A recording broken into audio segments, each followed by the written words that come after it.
Дали знаете дека првите музејски презентации во Битолскиот музеј за познатиот државник и татко на современа Турција, Мустафа Кемал, наречен Ататурк, датираат од 1978 година, кога е отворена првата изложба на фотографии, документи и факсимили, кои го прикажуваа животот и дејноста на големиот реформатор на Турција, кој во 1899 година го заврши средното воено училиште или Мектеби Аскери Идади, сместено во денешната зграда на Битолскиот музеј, позната уште и како Стара Битолска касарна.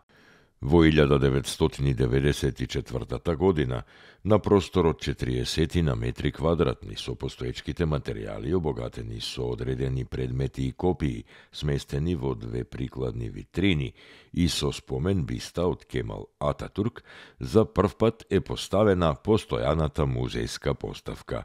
Оваа поставка, како спомен соба, свечено е отворена на 3 октомври 1998 година.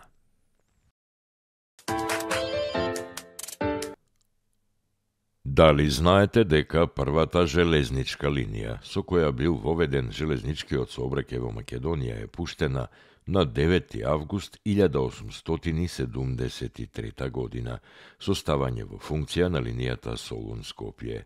Истата во 1874 била продолжена до Косовска Митровица, а во 1888 во употреба била линијата Белград-Скопје-Солун.